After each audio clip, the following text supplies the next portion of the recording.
Welcome to How to Set Up a Week's Worth of Engaging Online Content. My name is Clea Nagarity, and I'm an e-learning curriculum consultant in the Center of Academic Excellence, and have spent almost 2 decades teaching online, so hope to share some helpful ideas with you today. I'm not presenting by myself, however, and I'd like to pass you over to Greg to introduce himself. Hi, my name is Greg Denemy. I'm an educational technologist in Learning System Services. My area takes care of Fanshawe Online and all of the related educational technologies. Thank you, Greg. In this session, we are going to explore the basics of setting up a week's worth of engaging online content. As an instructor, you probably have an effective approach to preparing and delivering your face-to-face weekly lessons. Many of the elements in your lessons are still available to you when you teach online. However, they will need to be managed somewhat differently. Some new methods will also be required to accommodate for the virtual delivery and to ensure effective and efficient student engagement with both the curriculum, peers, and yourself. We will be showing you a variety of exemplars for each part of the week's lessons to showcase some fellow teachers' teaching and learning activities. Further, the structure of the week's curriculum and timing of its delivery are key elements that we will discuss today. We will not be teaching you in detail how to use the virtual tools and course blueprint we present. This training is available to you when you select which tools your online course will include. Instead, we'll be teaching you how to create your online lesson plan and how to translate this into an effective online week's worth of structured and timed content. So what we'd like to show you today and walk through with you today is, first off, if you're new to online teaching and online in and of itself might be a little overwhelming, we've got a resource for you to help bring you up to speed with digital resources. We'll show you the course blueprint, which is an option for a layout of your entire course that's already pre-developed for you. We'll talk about how to lay out the entire lesson, what content curriculum will be delivered in one chunk a week's worth of lesson. We'll look at how to make that content meaningful and engaging, how to chunk the different teaching and learning activities for the week into a logically ordered delivery, and how to time the activity chunks. Then the last part is why this session is 15 minutes longer than other sessions. We're going to show you in detail how to build a lesson from a blank lesson content template. This piece was added from fellow instructors when we first started doing this session who said, I'd like a little more information on how to actually put a PowerPoint in or how to put a YouTube into that actual template online. So we're going to spend a little bit of time on that at the very end also. So with no further ado, I'm going to pass it over to Greg to take you into the digital resources and a tour of the course blueprint. So the first thing that we'll talk about is just some digital resources that are available to you. So if using online learning or using just online technologies is new to you, we do have a resource that was recommended to us by one of our colleagues, and it's the gcfglobal.org site. And what this site has is different resources and lessons for different topics. So you can see here we have some basic skills, so some computers, smartphone and tablets, Windows, internet skills, Microsoft Office, Google, etc. So there's all these different resources that are available for free that you can use if this is a new for you. Just to take a look at what some of the tutorials look like. This is just a Word basic one, and you can see it has it broken down by a lesson here. And when we actually go into the lesson, the resources have lots of videos and some interactives that you can use to go through it. So this is just one of the resources we want to promote to you. Going back into Fanshawe Online, the next piece that we're going to talk about is course blueprint versus the course templates. So in FOL, if you're creating a content item, so if I click on the upload/create button here and click on create a file, I have this option here that says select a document template. And this option has been around for a little while. When I expand on this dropdown, you can see we have some templates that are available. So we have some 1.1, 1.2, 1.3 templates. And these templates have been in place for the past couple years. And so if you click on each of these, you may recognize some of them. But we have also introduced a couple new templates. And these ones are indicated by the 2.1, 2.2, 2.3. If I click on these, you can see that they have a little bit of a different look and feel to them. You are able to use either of these templates, and these are both available in your courses right now. We will be talking about some templates today, and they are based on the ones that are the 2.1, 2.2. So those will be what we'll be looking at today. So if you were interested in using these, again, you can use them immediately in your course. There's no additional steps that you need to take. So these are what we refer to as when we talk about templates. These are what we're referring to. The next piece that we're going to be talking about is what's called the course blueprint. And what the course blueprint is it's a preset course, or it's a pre-built course that you can have copied into your course. So if we look on the left side here, this is my content area here, and we already have all these modules pre-created for us. So the first one here that we have created is called Professor Notes Keep Hidden. And in this area, this can be where we can put some notes to ourselves, or we can put just important points that's good to have kept with the course. So for example, at the end of every term when I'm finished teaching, I usually have some great ideas on how I can improve my course. And usually when I put them on sticky notes, when I'm teaching the course in the next term, usually I teach the course once a year, so usually it's a year. And by the time that I'm reteaching it again, I can't find those sticky notes. So with the professor notes area, what I can do is I can put these tips or notes that I want to use for my next year, and then when the course gets copied over, they live with the course, that they are already there. If I'm teaching or co-teaching with another faculty member, I can also put in some notes in this area here, and it's only visible to the instructors. So if there's anything that I wanted to pass on to the next instructor, it's a really great area to do that. Just looking at the resources are already in here. We have a course planning map, some course evaluations map, a semester at a glance document. The one thing that we will be talking about is the lesson plan template, which we'll be going through today. And so it's available also through the professor notes area here as well. So that's one of the elements that we have in. We have a getting started area for the students with a welcome and orientation to online learning, some professor information and communication expectations. We have some college policies and student support. We have a module for testing information and procedures. And then we have a assignments module. And this is for where all these assignments can go. And the reason why we have it as a separate module is so that students have a one spot that they know where all the assignments for this course will be posted. After that, we have just a weekly module that's created for each of the weeks. And then we would go through and start editing these. So you can see here that those templates that we had looked at, we already have them added to this course. And then what we'd be able to do is just go in and start editing it. So that's what the purpose of the course blueprint is it gives you something to start off with. So all these modules and all the content topics are already created, and then you can just go in and start populating it with your content. There are a couple other elements that are included with the blueprint. So we'll go to the discussions first. So we have some pre-built discussions. So we have one for course introductions, being that most of our courses are still completely online. We don't have that engagement that we do in the classroom. So we've moved that to a digital discussion here. We have an area where students can ask some course questions.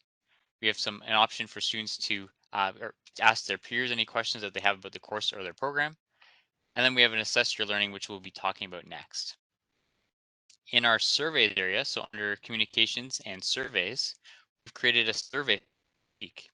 What this survey does is it gives students the opportunity to let you know how well they're understanding the material for that week. So as I take this course, we can see that students have the opportunity to rate on a scale of 1 to 5 how well they understood the material for this particular week. And then they have an opportunity to provide details on if there's anything unclear that they were having trouble with. This helps you as the instructor because then the next week you can either readdress some of the topics that maybe you notice that some students were struggling with, or you can provide some additional resources to help the students with that. So that's just the discussions area as well. The final element that I just wanted to talk about is a scavenger hunt quiz that we have set up. And so with the scavenger hunt quiz, it gets students to experience the course. So it asks them questions based off of the FOL course, and it gets the students to explore different elements of the course. So it gets them to look at their semester at a glance in the course plan um, and different documents that we have in the course. This is really nice because again, if this is new for students to be taking an online course or using Fanshawe Online, it gets them to explore it. The other thing that this does is that it gives the students the opportunity to complete an FOL quiz in a low stakes opportunity. So this is kind of nice because again, if Students have never taken a quiz before or used a quizzes tool in FOL. They have the opportunity to try it out so that when they do have to write a quiz that's worth marks or that has an assessment value, they don't need to worry as much about writing a quiz for the first time because they've already experienced it through this scavenger hunt, and they can actually concentrate on your assessment. So those are just some of the elements that we have included with the course blueprint. If that is something that you're interested in, you can ask your educational support technologist, or EST, to copy the course blueprint into your course. Now, I did go over that fairly quickly. So if you are interested in seeing what the course blueprint looks like before committing to having it copied into your course, what you can do is you can register for our blueprint preview course. So to do that, I'm going to go to the Fancha Online homepage here. And on the main page here, we have a drop down here called resources. And underneath the resources, I have access to what it's called self-registration. When I click on that, we have a list of courses here. And so these courses, they aren't academic courses. They're really just, we call them courses 'cause they're within FOL, but they're actually just sites within FOL. And what you can do is you can register for the course blueprint preview site. And once you enroll into that, it gives you the opportunity to explore the course blueprint to see what all the elements look like. And then you can decide from there if it's something that you'd be interested in having copied into your course. So those are just the two differences between the course blueprint and those templates that are available. So with that, we'll send it back to Kleena to continue on with our PowerPoint. Wonderful. Thank you. Okay, so as I said, these slides will come to you in the next day or two, so you'll have all this information available. I've just summarized what Greg showed you there on how to access the course blueprint for a preview on this slide for your future reference. All right. So from what Greg has shown you, either in the course blueprint or in the drop-down template options, the weekly templates that we will be walking through today that are key for your week's content development are the lesson plan for online delivery, the lesson introduction template, the lesson content template, and the lesson conclusion template, in addition to the assignment template. So we'll be looking at each of those today. The layout of an effective and engaging week's worth of content obviously includes some sort of an introduction, tell them what you're going to teach them and how, and then the actual lesson content where you teach them, you let them learn themselves, plus you assess how well they're learning the content for that weekend, the formative part of the assessment. This can be achieved also through using a connection exercise, teaching and learning activities, and evaluations. And then at the end of your lesson, obviously, you do some sort of a conclusion which wraps up everything that you've taught the students. I'd like to particularly on this slide bring your attention to the part that talks about lesson content, teaching and learning activities, and then the two different elements that are in that. The first one is the content that the instructor delivers. The second is the content that the student learns independently. In the past, unfortunate practice was that some PowerPoint slides from a publisher would be posted. Students were to read them independently and then maybe post something on a discussion board. And that was all they got in their online course. So why I bring this particular point to attention is we want to make sure that there's elements in your weekly content where the student knows, touches, feels you, whether it's through synchronous, asynchronous experience, lectures, interactives that you've built for the student. And then also there's those elements that maybe they do go and read some slides or they do go to a YouTube site on their own. But at the end of the day, can the students say where they experienced you in their teaching and learning in each of the weeks? And that's very important to have present for them.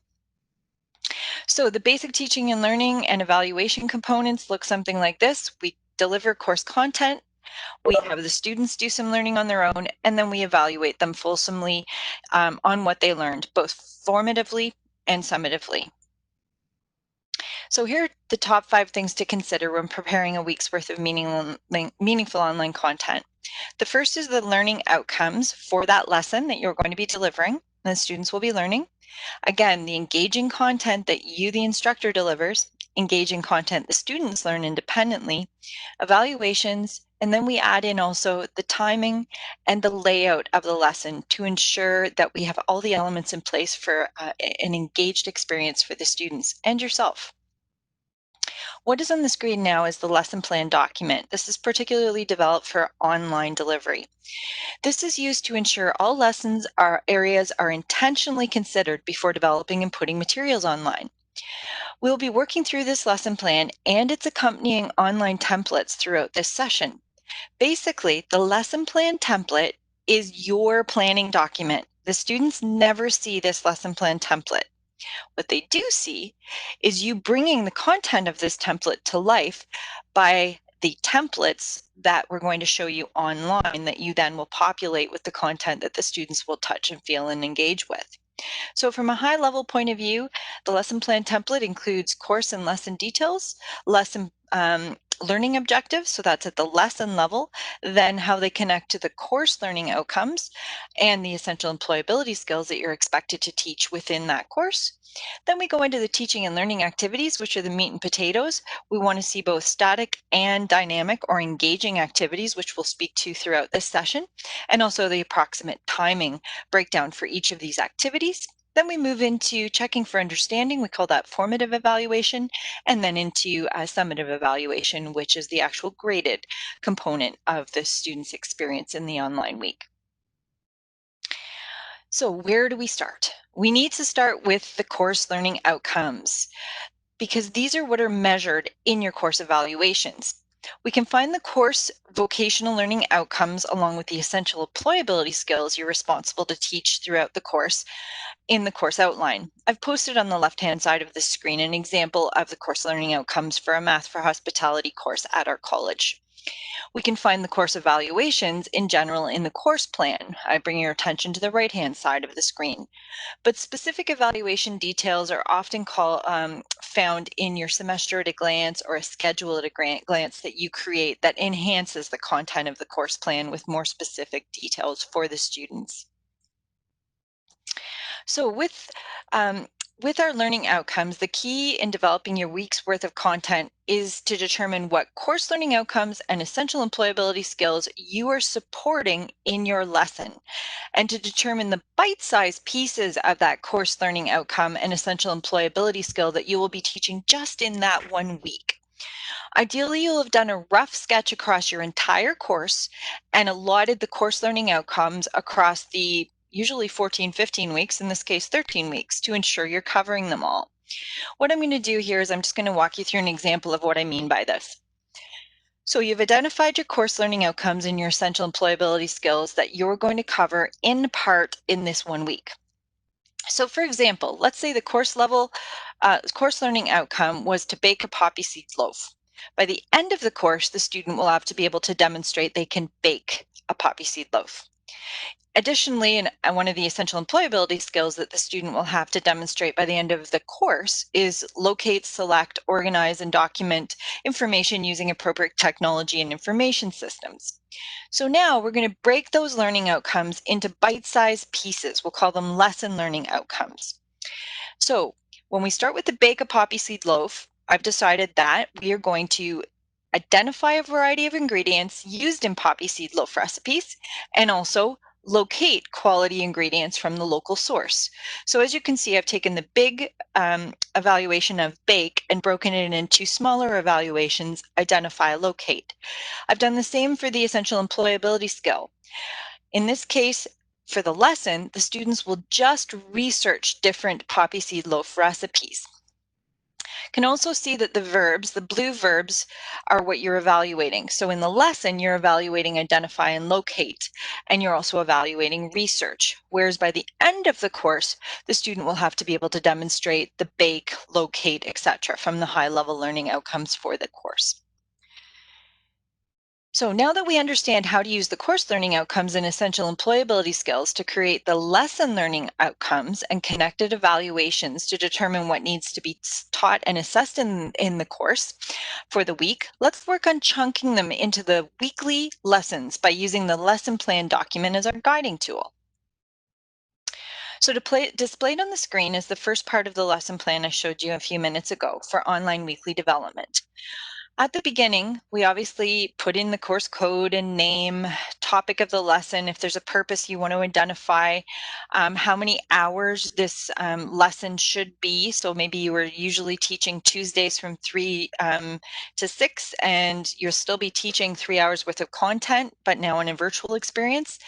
The total time for the lesson, this lesson you may break into little chunks of time to meet that 3-hour window, the date and section. And then what I've done in the bottom part here is I've basically just copied over the previous slide where we thought about how do I take my high-level course learning outcomes and essential employability skills and break them into lesson learning objectives. So in this case, in this lesson, we're going to have the students identify a variety of ingredients, locate those ingredients, and research different recipes. However, we also include the high-level course learning outcome that this particular lesson is supporting, so bake a poppy seed loaf, and also the essential employability skill related to finding information. So now that we have the first part of our lesson plan completed, let's bring it to life using the online weekly introduction template. Over to you, Greg. So what you see in front of you is one of the templates Greg had shown you when we walked through the course blueprint. This weekly introduction template and all the templates we're going to show you serve twofold. The one is that it gives you, the instructor, information on what you need to put into this template to bring your lesson content to life for the student. Those instructions, I've put a italicized line, say remove this line and all instructions above and below before putting your lesson content in. Oftentimes teachers forget to cut out those instructions and then the students see the instructions that were only meant for you. So the first part is it provides instruction for you on what you need to put in. And then the template itself, once you cut out those instructions, is where you put your content in. So at the beginning of the weekly introduction, you're going to populate this area with an overview of what the students are going to learn this week, a short summary, tell them why it's important to their field of study. In addition to that, as you scroll down, you're also going to populate the learning objectives. We've already created those on our lesson template. So we would just pop in the identify where the recipe's from, locate, etc. next to these numbers, and we would take out all the other text that's instructions for you. The final part of this weekly introduction is a quick overview to the students of how they're going to be experiencing their learning that week. So is it synchronous, asynchronous lectures, FOL quizzes, discussions? So you get them an overview of what to expect that week. Now, with that said, the last part of this template is the same for every one of the templates we're going to show you. So we're only going to speak to this notes section once. However, you will see it in each of your templates. Again, the notes section is instructional. Everything gets stripped out of this section once you're done reading it. So I'm going to pass this to Greg to walk you through.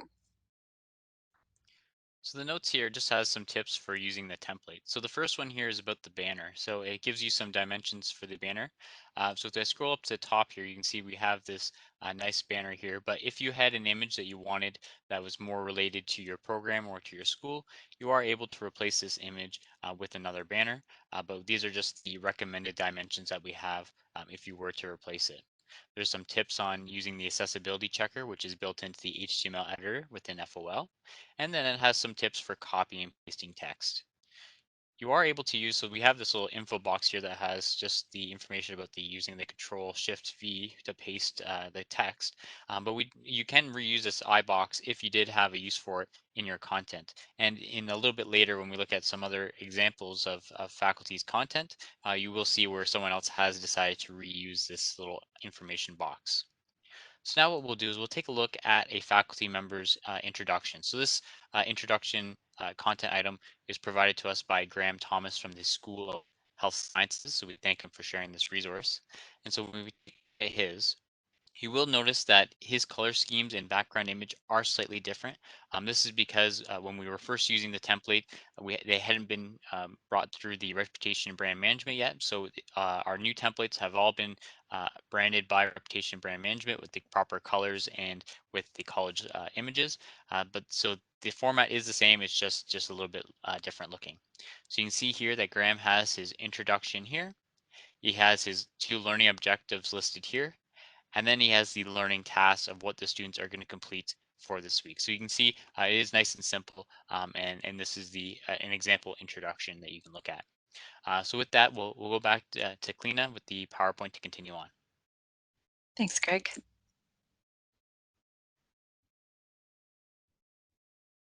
Now that we've identified and introduced the lesson learning outcomes and essential employability skills, we can move on to how we will develop and deliver this content in a meaningful and engaging way. I love this infographic. Basically, what you put into the course becomes the course, just like water. And an effective course is measured by the richness of its curriculum flavor and resulting high student engagement level.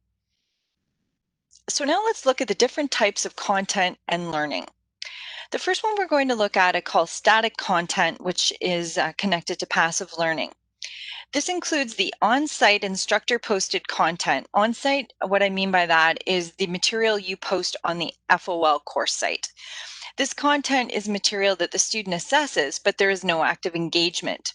Think of a student sitting on their couch by themselves with their textbook in hand, just highlighting content. That's what we mean by static passive learning. Static content offers a low level of engagement for the students and no contact with the instructor, so needs to be complemented with teaching and learning activities with higher levels of engagement. So maybe a student is to read the content in advance of attending a live lecture where the content will be explored with the other students and the instructor. We call this a flipped classroom. So using both types of learning effectively. Types of static learning could also include publisher slides, textbook or online article reading, possibly recorded lectures, but not ones that you would give that are just maybe straightforward reading off of a PowerPoint. However, the second type of content is dynamic. Dynamic content often engages active learning. Active learning is an intentional approach to instruction by the teacher. It actively engages students with the course material and in so doing inspires exploration, nurtures comprehension, and impacts long-term retention. The categories that I'll speak to here, there's three of them. The first is on-site instructor-led content. This is where the students can feel your presence in the content, in the delivery. So it could be interactives created specifically by you with the material and with the students in mind, live lectures with engagement elements, flipped classroom. The second type is the on-site student-led content. So that's the content the student creates themselves. So maybe you ask them to create a video, they share that online, or a case study where they're communicating via the discussion board with you and their peers. The third is offsite instructor prepared content. What I mean by that is materials and resources that are already prepared offsite somewhere, but that you identify the students should go to access and engage with. This could be YouTube videos, interactives on the internet, let's say simulations, animations, publishers, resources. So these are the three types of dynamic content that facilitate active learning. Now that we have our content types and learning established, it is important to complement these activities with formative assessments through the teaching and learning experience for the student. Formative assessment, as we touched on earlier, is very timely and frequent feedback that you glean from the students. Think to yourself, if you were in class, let's say Tuesday from 9 to 12, you're teaching them, you'll see some faces maybe look kind of confused, or students might ask questions, or there may be some fidgeting, some disengagement. All of those cues tell you that the students maybe aren't gleaning what you're teaching them effectively. However, in an online environment, we don't get to see that very often. We might see a couple of students' faces on the screen. So we have to very intentionalize how we get that formative assessment of how well the students are learning delivered back to us and also to themselves so they have a sense of where they're at. This formative assessment is often not graded because then the students don't feel there's penalty involved with them actually sharing where they're at or actually practicing questions and having the opportunity to get them wrong so they can continue their learning. Examples of how you can do this in a virtual environment is, again, like you did in the classroom, you're doing a live lecture and the students can be asking questions. Or maybe we talked about on the blueprint, assess your learning. So students could put in a muddiest point in each week so that you have a sense of what they're not understanding that week. Maybe you build quizzes online, but the quizzes are not for grades necessarily. They're questions that the students can ask just to see how well they're learning the material. And maybe you put a feedback loop. If they get the question wrong, you can say, here's a hint, and they try it again. And you can be monitoring those quizzes to see how well they're learning. Discussions, polling, 1-minute papers, H5P activities, these are all methods to ensure that the students actually are learning what you're asking them to learn. So with our online content, the activities, here's a resource for you, and I've posted the link on the bottom left-hand side. This is an activity planner, and it's found on the Learning Continuity Hub. This planner offers a wide variety of suggestions for how you can take your face-to-face in-class activities, find an alternative activity for putting them online. And then it shows you also the tools that you can use to build that alternative online activity. And then it also shows you the student engagement level. So how engaged will the students be with the tool you're using and the activity you've chosen.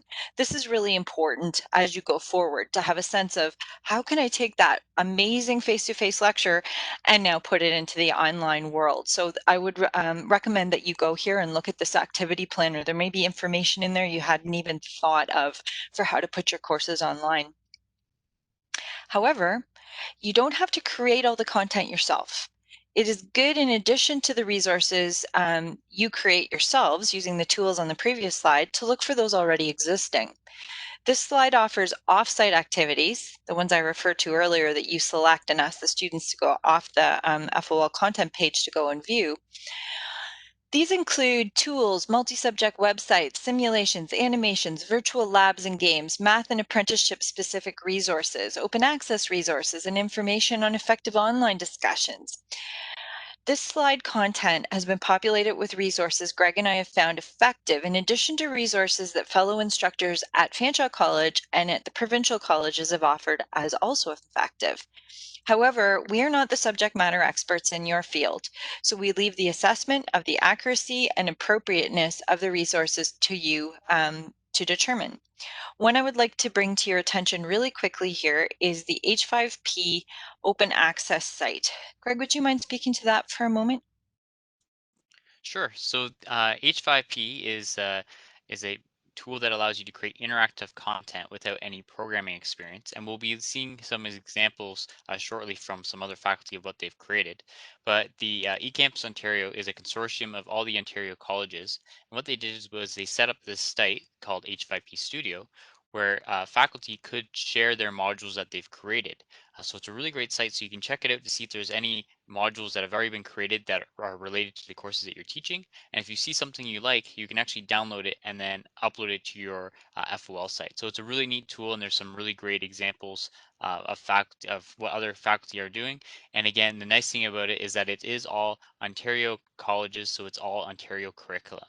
So it's a really great resource if you decide to start using H5P in your course. Thanks, Greg.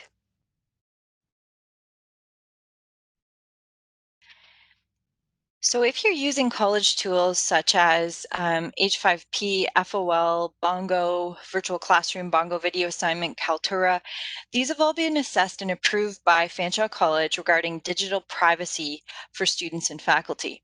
However, if you use offsite resources like the ones I've shown you in the previous slide, including the tools and virtual sites, you'll need to ensure that students are fully informed of how their information is used when they access the tool and/or site.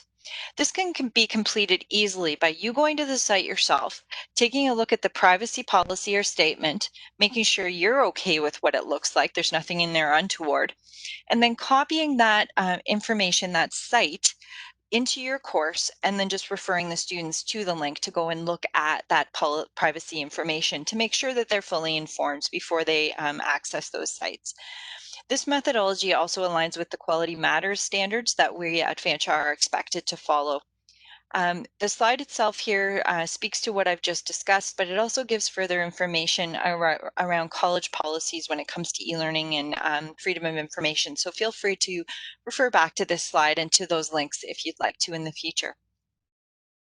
Now that we've discussed content, teaching and learning activities, and formative assessment, now let's look at the next part of the lesson plan. So what you see here is the teaching and learning activities portion, and you'd ask yourself, what will I do and what will the students do to achieve the learning objectives? So a demo, lecture, discussion, hands-on activity, group problem solving.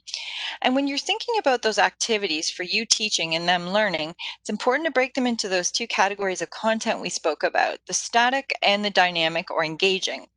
By no means do you have to do static first, engaging second. On this template, the reason we put them is just to remind ourselves that we want to have a mix of those different types of activities to ensure maximum engagement with the curriculum by the students and with their peers and with yourself.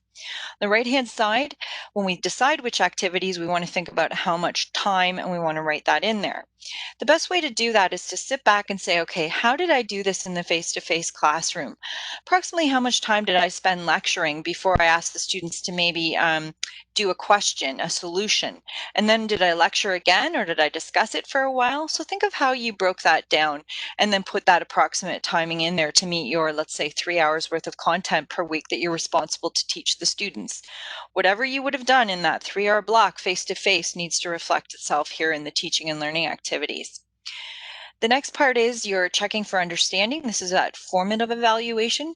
So what are those non-graded activities that you're going to do, questions, exercises, activities, maybe an H5P formative assessment to ensure that you and the students understand how well or not they're learning the content this week. So the teaching and learning activities are the meat and potatoes of the week's lesson. They bring the curriculum to life for the students and also connect it to their future jobs. So we will move to the weekly lesson content template to see how to bring what you've put in the lesson plan template to life in your course.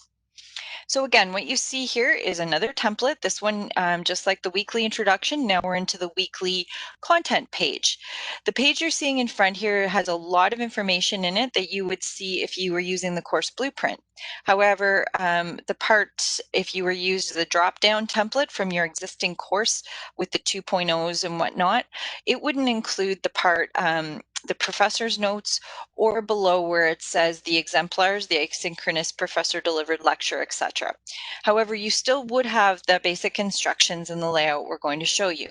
So again, this template is instructions that you strip out, exemplars that you strip out, and then the content you put in yourself based on what your lesson will include. So start with a connection exercise. What is this?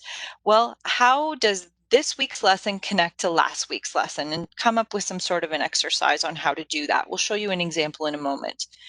Then you go into the next two areas, and by no means do they have to be delivered in this order. Again, the content the instructor delivers, the content the student delivers, learns on their own.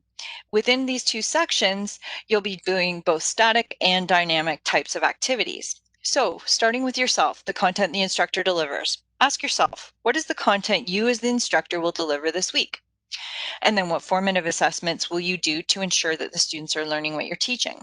Some best practices are provided for you there. And then we go into what content is the student expect to learn independently and some best practices.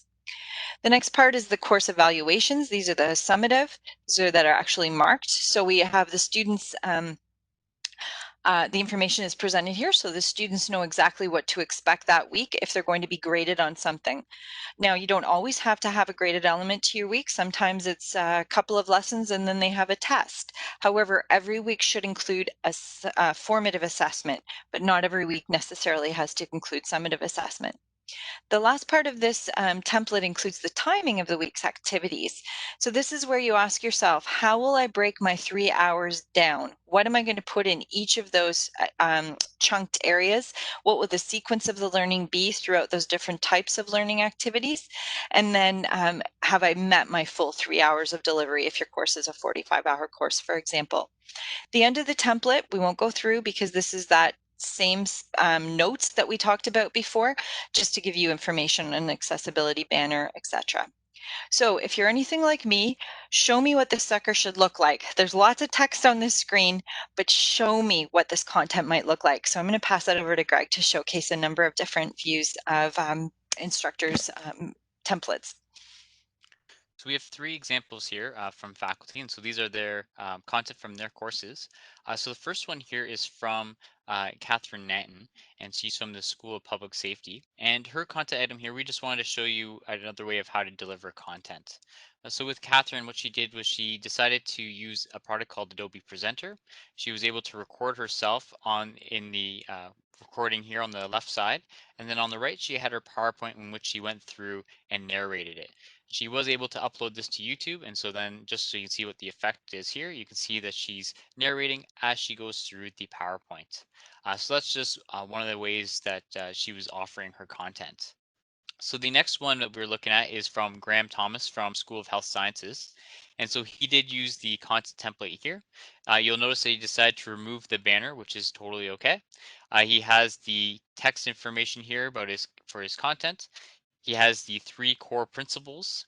He uses an H5P accordion here to use some to have his content displayed. So the nice thing about the accordion is that it's really nice for mobile devices, and it helps the students with concentration because when they click on the next heading, it automatically collapses the previous heading and just allows the students to concentrate on the text that they're trying to read. He then uses a little infographic here with some more text. And this is where you can see that he utilized that little I box from the information in the notes area. He was able to use that within his course. It's just one of the content items of an example from a real faculty's content. The last one here that we're going to take a look at is from Connie Smith from the School of Community Studies. And you'll notice that hers is a little different because she has the introduction and the learning outcomes in the content, which is okay. So what we've shown you so far is that we've had content that's broken into introduction, content, and conclusion. But if you want to include those all into a single content item, that's also okay. And that's what Connie's did right here. The only thing that we recommend is that once you decide if you want to have it broken up into the individual content topics, or if you decide to have it in one topic, like Connie did here, just to keep it consistent across your courses, just so that the student or across your weeks, so that students, when they go from week to week in your course, they know what to expect. So that just so it's not one week they have three content topics to look at: introduction, content, and conclusion, and then the next week it's all thrown into one, and the week after it's something different. If you help them with that consistent experience, it helps them with their learning. So with Connie's here, she has her introduction, she has her learning outcomes, she has the textbook reading that the students need to read. She's created an H5P course presentation, and so the students can go through, answer some questions, and read some various text in the course presentation that she created. She also uses the H5P accordion like Graham, so that she has some different terms here for the students to read. So she has that for both that and for the functions of nutrients. So the students can go through and review those terms. She has an H5P drag and drop activity where the students are able to drag and drop the terms into the text area here in the module, and then they can see how they did. And then at the very end, she has what assignment they need to complete. So for this one, they have a poster assignment that they need to submit on the submission folder on FOL. So those are just three different faculties examples of how they've used or developed their content in their course. So with that, we'll send it back to Kleena with the PowerPoint. Thanks, Greg.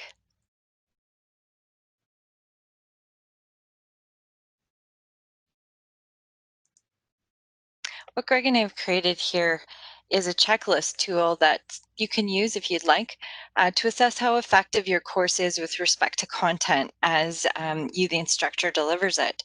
So ask yourself, does your course offer meaningful opportunities for the student to engage with the curriculum and with the other students and with you, the instructor?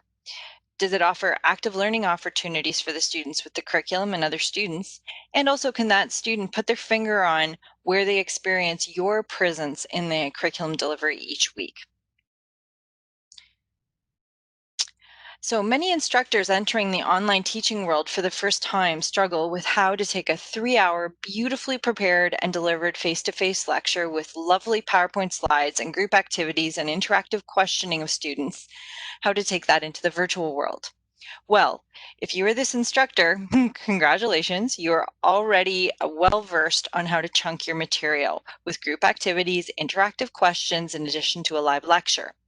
Now we need to consider that the student is sitting behind a screen, not in the face-to-face class, which in and of itself offers engagement, as the students will always be looking at you to see what you're doing next. So that offers that attentive engagement, for better or worse sometimes, but it's engagement.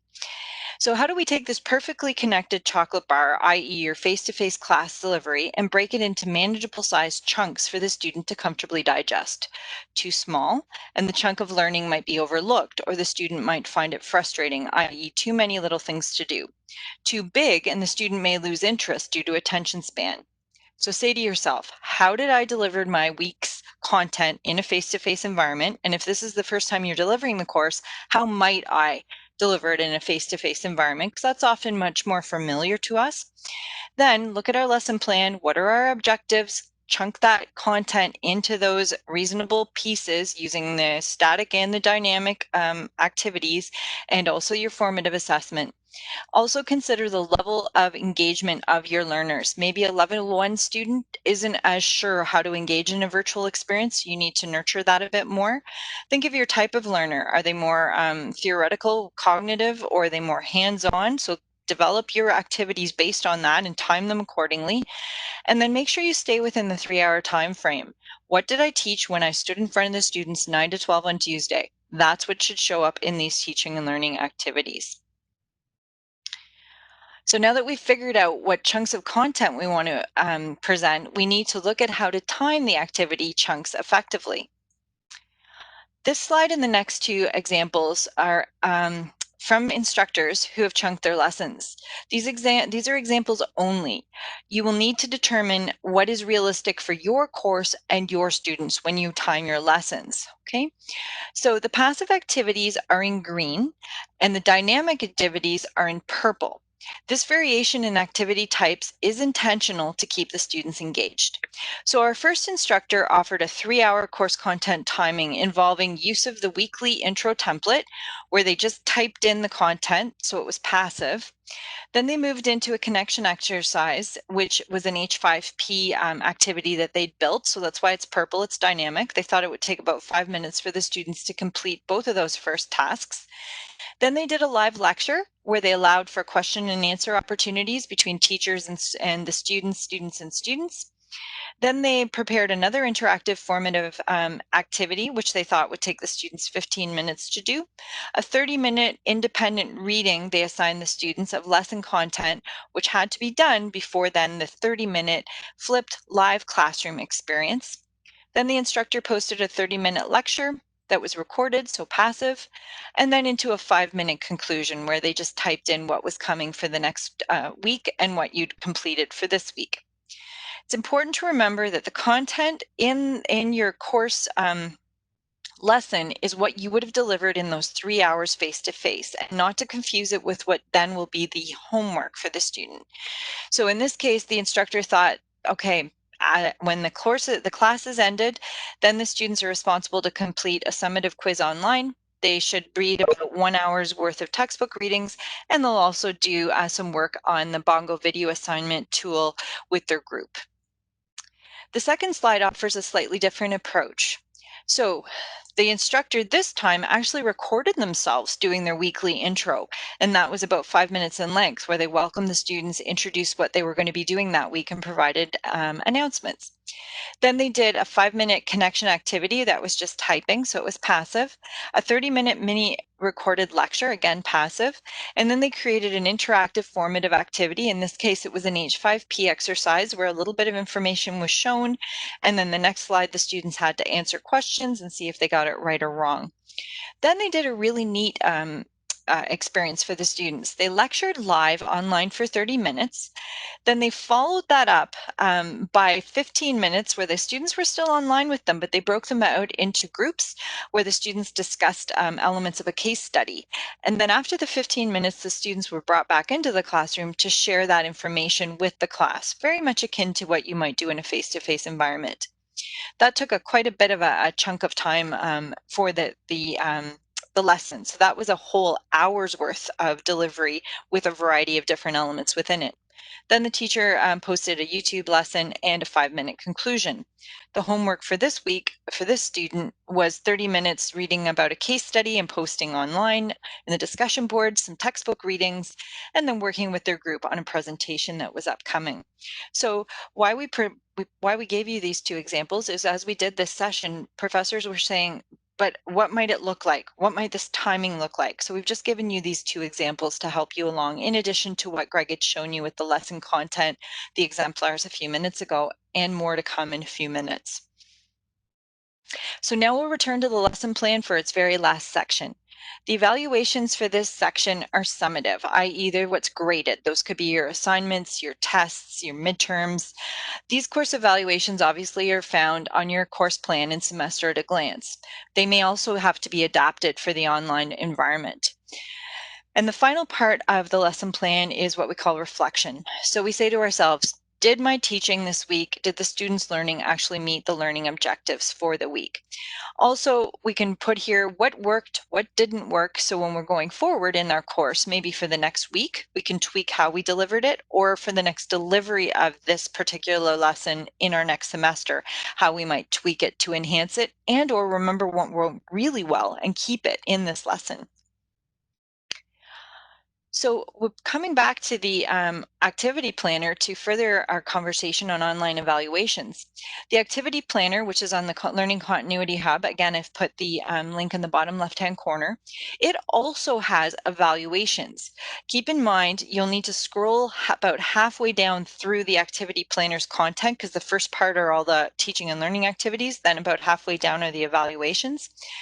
In the evaluations, you're going to find the types of assessments. Greg and I worked on this chart and we've put together a whole slew of types of assessments. And then what we did is we paired them to the college tools that you can use to bring these evaluations to life in the virtual world. I'd encourage you to go and take a look at this activity planner, the teaching and learning activities, in addition to the evaluations, because you may very well find some methodologies for putting your materials evaluations online that you never thought of, and you might actually find some resources that could enhance your delivery of your lessons.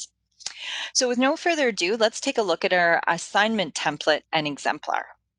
So again, another template that you have access to. You may very well have an assignment already written up and you may just need to tweak it a little bit to put it online. So you can use this template in one of two ways. You can either put all your assignment information from your existing assignment into this template, or you can refer to this template to make sure that none of the bits and pieces and parts of this template are missing in your already pre-existing assignment. So how this assignment template works is we've taken best practices from many, many different areas, Quality Matters, other instructors, etc., and put them all here to make sure we have a comprehensive package of what the students should be aware of when you're providing them information on their assignment. So you start with an introduction statement, why they're doing this assignment, how it connects to the rest of the course overall. Again, remember, all of these instructions get deleted and you put in just the text the student's going to read. Under that, we put the course learning objectives or outcomes. So this evaluation is contributing to the assessment of which course learning outcomes. Give your assignment value, and that doesn't mean it's marked out of 10 marks. It also means how much of the course overall grade is the assignment contributing to. So maybe it's out of 10 marks, but it's worth 5% of the course grade. The next part is very important to look at, assignment instructions. You may have instructions that suited a face-to-face environment. Now you may have to tweak these with online elements. So for example, if you're asking them to do a video assignment, now you may need to say to them, we're going to use Bongo Video Assignment as the tool to create your video. Also, you're going to put your Dropbox video into Bongo Video Assignments, not into the FOL submission folder. So you need to put that information very detailed there. Then you've got your due date. You've got to identify the date and time. How to submit your assignment, that's very important too. If they used to hand the paper copy into you in class, now you need to be detailed in where and when and how they're delivering the submission to you now. The grading criteria, often you'll have some sort of descriptive element and or a rubric to tell the students how they're being evaluated. The bottom part of this assignment template is a little different than what we were talking about above. These are assignment resources and links that you may choose to leave one or more of in. So let's say your assignment was a research project. All the information above this was telling them what they needed to do and how they needed to submit it. However, this bottom piece, maybe you're asking them to use MLA style referencing for the research report. So maybe you strip everything else out, starting at qualities of good assessment practices all the way down to online tool, and you only leave in resource help from OWL Learning Lab MLA style. So some instructors do choose to use, leave these resources in, like our library resources, the referencing resources, citation animation machines, because a lot of our assignments involve actually referencing material external to just the student's own thoughts. So this is our assignment template. I'll pass it over to Greg to show you an actual example from one of our peers. So this assignment is from Kim Wilmick from the School of Tourism and Hospitality. So we thank her for sharing this resource with us. So this is her assignment called Assignment Bringing It All Together. So we can see here she has what the learning outcomes this assignment meets. She has the assignment value, so we can see it's 50 points or 15% of the overall grade of the course. She has the assignment instructions for the students. She has the due date. So this was actually from her course from last fall. So that's why we see last year's date, but this is again a real assignment. She has the instructions on how to submit the assignment, and she's even included a direct link to the submission folder in FOL, which is nice. She has a link to the rubric so students can see how they're going to be graded. And then she decided to leave the remaining resources here because she found that they are useful for this particular assignment. So that's the assignment module here. Next, we'll move on to the conclusion.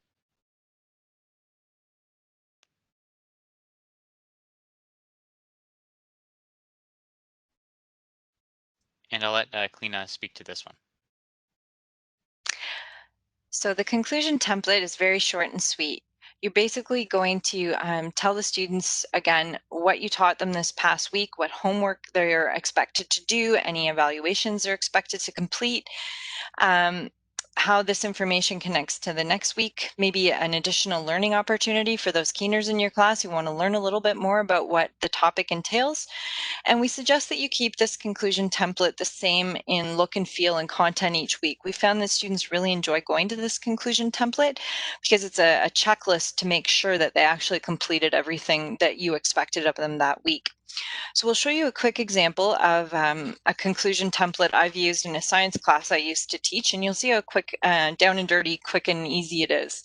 So one sentence summary of what we learned about this week, activities the students are to complete since the class is done, evaluations they're to complete. Then I put a link to Britannica for them to look at some additional information on cell biology.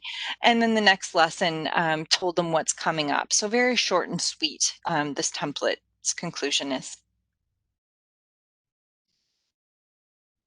So now that we've shown you little bits and pieces of different faculties example, what we want to do is we want to show you from start to finish a instructor's entire week's worth of content. So I'm just going to go to my module here. So this week's worth of content is from Erin Richard from the Community Studies. So we thank her for sharing this with us. So first off, she starts off with her introduction module here. So we'll see the introduction content for the this week. We can see the learning objectives for the week, and then we can see the readings and engagement activity the students are going to be completing. Then move on to the content. You'll notice that she's decided to chunk her content into 3 pieces just because this was a little bit of a bigger week and it's just making it easier for the students to review. So we're looking at part 1 of the content. So she starts it off with a PowerPoint or with a H5P presentation for the students to complete. She has some text information for the students to read. She has an introduction video for addiction in the family. She has another H5P course presentation with some content text and some interactives for them to complete. So we have a fill in the blank activity here. And then she has some more text information and then a wrap up part 1 video. Students can then move on to part 2, working with caregivers. So again, she has a introduction video for supporting the caregivers. She has the key messages. She has another H5P course presentation with some more interactive. So just with this little question set here. And then students can move on to the third part. So the third part is working with children. So she has some text information about the risks. She has some text information about impact and then a video on that. She has some text on supporting children and then an H5P course presentation for the students to complete.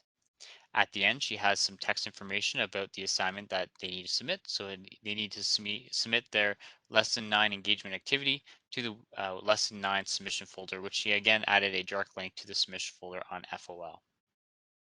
After that, she has a survey. So this is the same survey that we looked at the beginning. So this is an opportunity for the students to let Erin know how well they're understanding the material so they're able to rate it and provide any details if there's any points that they're struggling with. She has a checklist for the students to go through and check off to make sure that they've completed all of the items that are due for this week. And then she finishes off her week's worth of content with the conclusion module. So that's just a instructor's module from start to finish of a complete week's worth of content. The next area that we're going to show you is we're going to show you how to fill in one of these content items. So I'm just going to go to my future week here that I'm going to start developing content for, and I'm going to edit the lesson 4 content topic here. So I'm just going to go into the content item.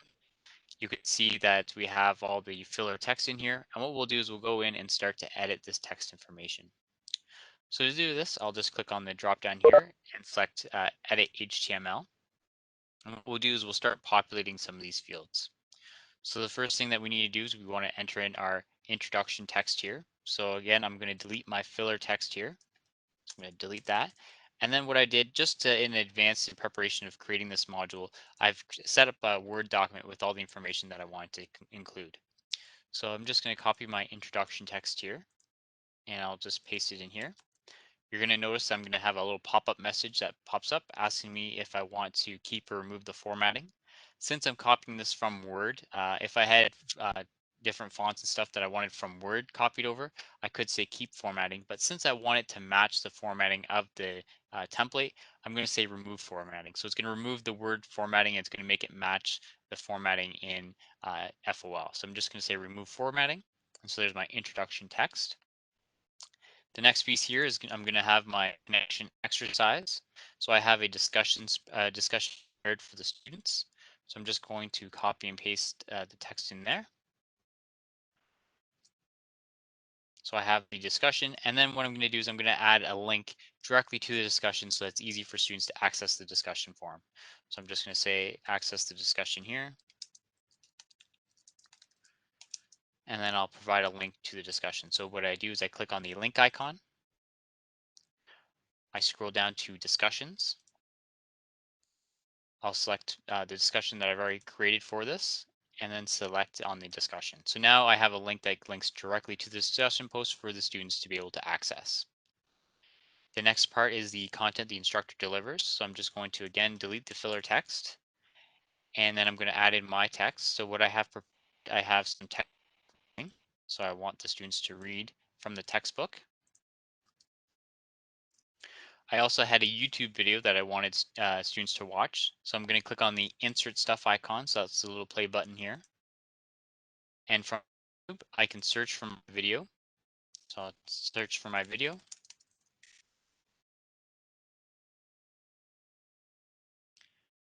And then I'm going to click on the next button and then insert it. So now I've inserted the YouTube video. If you're more familiar with grabbing the embed code directly from the YouTube video to share, you do also have the ability under the insert stuff to paste in the embed code for the video as well. So you do also have the ability to do that. The next piece is I had a Kaltura video that I wanted to embed. So it was a video that I created. So to do that, I'm going to click on the insert stuff again. And this time I'm going to scroll down to the bottom and select my media. From my media, I can see the videos that I already have uploaded here. So I'm just going to select one of my videos and click on the embed button. And then I'll click on the blue insert button to insert my Kaltura video that I already have created. So next, we're going to go to the content that the student learns independently.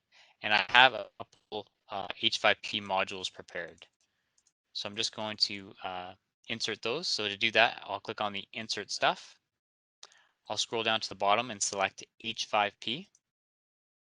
And then I'm going to modules that I've already created. So I have an example course presentation example. So I'm just going to insert the course presentation.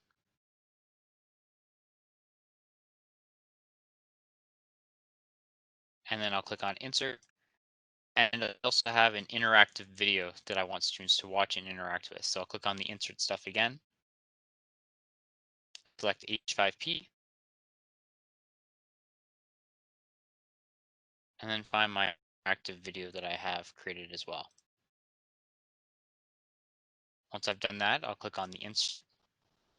I also wanted students to complete a activity on the Khan Academy's website. So I'm going to click on or copy my URL here. I'll click on the link icon. I'll scroll down to the bottom and select URL. I'll paste in my URL and give it the title Khan Academy. And I'm going to have it selected as new window. This way the students won't lose the page on FOL. They can keep that as a tab, and then when they go to the Khan Academy, it'll open it up in a new window. Since the Khan Academy is an external resource, we do want to provide the privacy policy for the students so they understand how the external site is using their information. And that again links back to the PowerPoint when we were talking about external tools in this session. So what I'll do is I'm going to copy the privacy policy just so that the students are again aware of the privacy policy for the website. So I'm just going to go to my URL, paste in the URL address, and then just copy and put in the title of it. I'll click on the insert button after I have the new window selected, and now I have a link to the privacy policy that students can click on directly. Finally, I'm going to add in a link to my submission folder so I could have instructions for the project that I want the students to complete, and then I can link directly to the submission folder. So to do that, I'll click on the link icon, and I'm going to select my submissions. I'll select the submission folder that I already have created, so I'll click on that. And so now when students go through, they can actually click directly onto the submission folder. So just so we can see what that looks like, I'll click on the save and close, and then we can see what our content item looks like. So we have our introduction text, we have our connection exercise, so the discussion with the link directly to the discussion. We have the textbook reading, the YouTube video and Kaltura video. We have the H5P course presentation and the interactive video. We have the link to the Khan Academy and the privacy policy, and then we have a direct link to our submit. Again, I would remove all the other information here just so that only the relevant information for the students is visible. So that's really the embedding into the content. I saw that there was a question about embedding the PDF. So what you could do, there is a couple ways of adding PDF to Fancher Online. The first way would be to add it as a file so it's its own content topic. So you click on the upload/create, click on upload a file, and then upload your PDF, and that would give it its own content topic. You could also upload it directly to the backend. So if you went into your course admin and upload it to your manage files area, you then could, once you've uploaded it to the manage files in your content, you have the ability to add a link to that item. So if I was to edit this HTML again, after I uploaded the PDF file to the backend in the manage files area, I could click on insert quick link, and then I have the option to add in a course file, which points to all the files that are in my course. And so if I had the PDF uploaded here, I then could select it, and then students would be able to give the students the ability to click on the link within the content. So with that, that's the week's worth of the filling in the content, and we'll send it back to Kleena just to finish it off with our PowerPoint. Thanks, Greg. So we've shown you a lot of things today for how to create a week's worth of content online. On this slide is some additional training that's available to you to enhance what we've shown you today. So top right-hand corner, we just finished how to set up a week's worth of engaging online content. However, there's other sessions that biggie size what we've talked about today, the student engagement and active learning section, and evaluation strategies and how to build them online. In addition to tons of different information on online testing, different tools, Bongo Virtual Classroom, H5P, Kaltura, etc. So lots of learning resources available for you as you continue building your lessons. This is how to access the workshops. And then there's also a few supports available to you as you're building your lessons. The learning continuity at fanchawc.ca email, you can send any requests about information to, and someone at the college who has that expertise will be triaged and they'll communicate back with you. The activity planner posted on the Learning Continuity Hub we spoke to today, so it's a good resource to look at. Your educational support technologists in your school can help you. And also on FOL, you've got the help button, not only for the students, but also for yourself to learn how to use certain tools. We wish you all the very best in developing your lessons this term. Take care.